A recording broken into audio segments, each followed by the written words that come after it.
Bonjour Fabrice Beaugrand. Bonjour Véronique Raisin. Et bonjour Olivier Bourneuf. Bon, cette fois-ci, dans Bu et Approuvé, on vous emmène dans une appellation peu connue, un domaine peu connu. Olivier, tu nous en parles? Derrière moi, vous avez le village de Lirac, qui est juste en face de Châteauneuf-du-Pape, de l'autre côté du Rhône. Donc une appellation assez peu connue, qui attire beaucoup de monde en ce moment, et pour cause, c'est un très grand terroir, et il y a de très grands vignerons. À l'instar de Rodolphe Depin, donc domaine de Montfaucon, enfin château de Montfaucon, pardon, puisqu'il habite dans ce château qui porte le nom du village.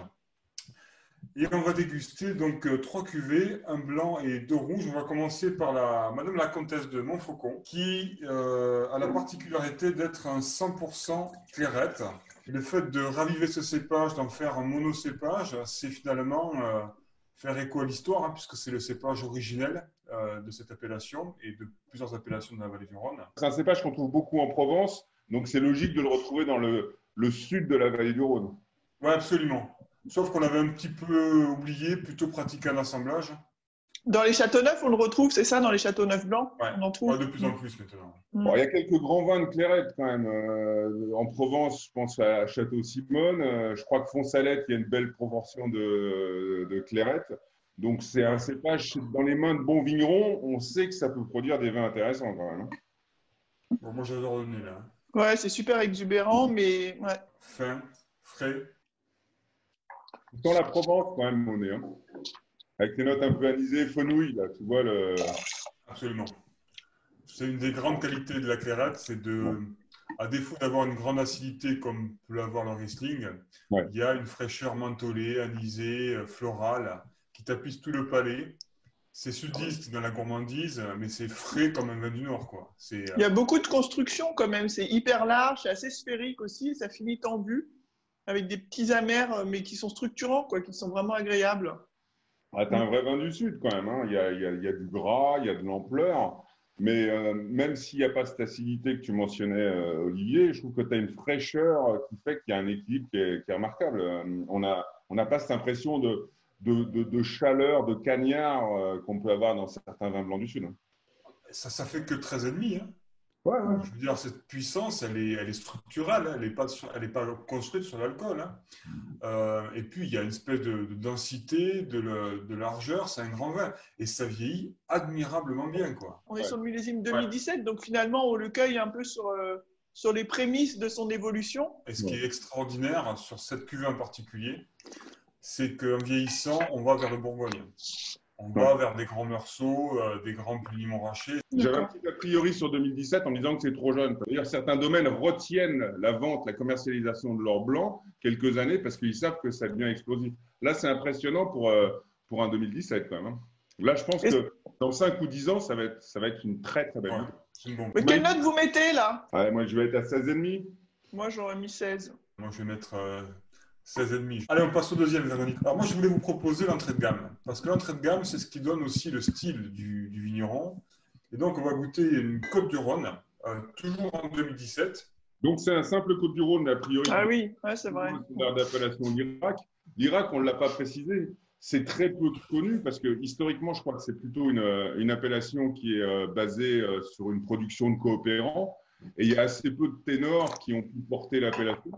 Aujourd'hui, ce qu'on observe, c'est plutôt Châteauneuf-du-Pape, qui est à quelques kilomètres de l'autre côté du Rhône, et qui vient exploiter des parcelles en Irak et qui littéralement dans leur marque, dans leur gamme. Et pourtant, c'est un cru qui a été classé en 1947, donc paradoxalement, il y a quand même une petite antériorité, mais néanmoins, c'est vrai que ça s'est fait un peu dans l'ombre de Châteauneuf, quoi.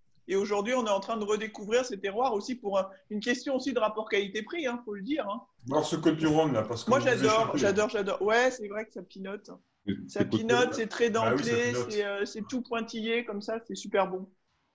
Avec un petit côté zan, un petit côté fruits rouges. Un fruit frais, on n'est pas sur du pruneau. Ouais.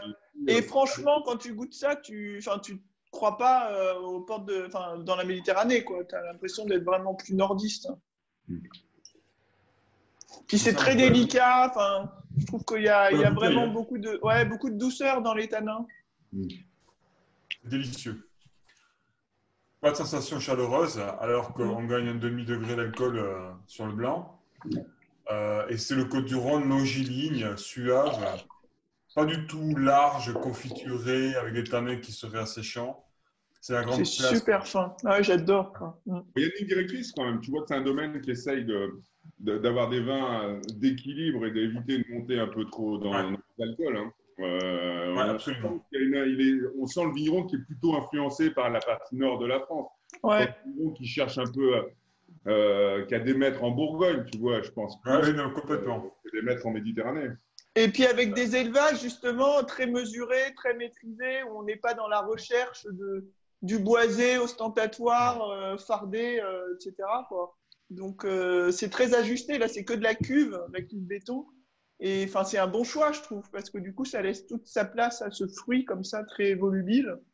Ouais. Tu le rafraîchis un peu, tu le sers à 15 degrés et puis en avant, quoi. Là, on est sur un beau Côte-du-Rhône, clairement. Ouais. Mais c'est un peu ce qu'on attend des Côtes-du-Rhône. C'est sortir des vins quand même assez agréables, jeunes, et à des prix quand même. Quand on compare à l'ensemble du vignoble, l'appellation Côte-du-Rhône peut te sortir des jolies choses à des prix. Quelle note vous mettez? Alors moi, je mets 15,5 ici. Ah, moi, je mets 15. Combien? 15. Moi aussi, 15. Allez, le troisième? On revient sur la même étiquette que le blanc, avec cette fois-ci une version en rouge. Alors, c'est un 2012. Hein. C'est énorme. Le nez spectaculaire, là. Ça, c'est énorme. Non, mais la bouche aussi, c'est incroyable. C'est hyper longiligne. Il y a la fraîcheur et la puissance, mais la puissance, elle n'est jamais exubérante. Elle suit toujours cette ligne, très encadrée par des tanins hyper soyeux, hyper fins. Il n'y a rien qui dépasse, quoi. C'est top. J'adore ce style de vin. Tu as une complexité aromatique. Wow. Je vais dire une bêtise, mais quand je goûte ça, vas-y. Un vin du Languedoc, c'est les Valinières de Léon Barral. Tu as cette complexité aromatique, tu as ces notes aromatiques et tu as cette élégance en bouche avec une forme de vivacité qu'on n'avait peut-être pas sur le blanc, mais là, on a une vraie acidité. Pour moi, c'est un vin très singulier avec une grosse personnalité. Hein.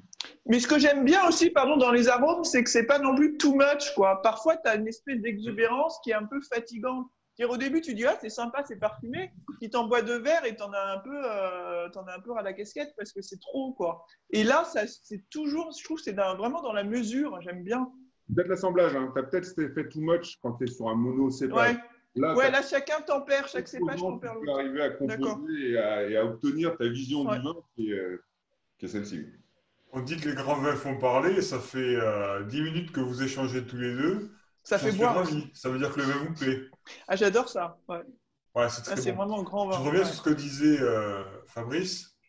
J'aime beaucoup le mot singulier que tu as employé, parce qu'effectivement, si tu essaies de la rattacher à une appellation, tu ne vas pas à Châteauneuf, tu ne vas pas au nord, tu ne vas pas au sud, tu vas tout simplement à l'Irak. Voilà. Et ça, c'est quand même remarquable. C'est-à-dire qu'on a un vigneron qui a créé un vin unique. Avec une longueur. En plus, c'est délicieux. Le principe d'un grand vin aussi, c'est d'avoir cette longueur. Tu as ce goût qui reste longtemps, et quand il s'estompe, tu as envie d'en reprendre. Oui, et toujours dans la douceur, tu vois, il n'y a pas d'accroche, il n'y a pas d'amertume, il n'y a pas de force, en fait. C'est puissant, mais c'est pas dans la force, quoi. Mais vous voyez ce que je veux dire ? Vous avez résumé ce qu'avait dit Denis Dubourdieu à une époque. Il a dit un grand vin, c'est unique, ou singulier, c'est qualitatif et c'est gourmand. Et on est autour d'une petite trentaine d'euros, quoi, c'est ça ? Grosso modo. Entre 25 et 28 par là, quelque chose comme ça. Moi, je le goûte, je le garde peut-être pas, le rouge, là. Je trouve ça super bon aujourd'hui, je ne vais pas le garder. Moi, je n'en garde aucun, là. Je les bois tous. Hein. Ouais. Autant le blanc, tu vois, je pense qu'il faut vraiment miser, parce que dans 5 ans, autant le rouge, je le bois. Moi, je mets 17 sur un vin comme ça. Aussi, ouais, trop bon. J'adore. 17 et demi, absolument. On est d'accord. Bon, je suis ravi que ça vous ait plu. C'est top. Complètement bien approuvé,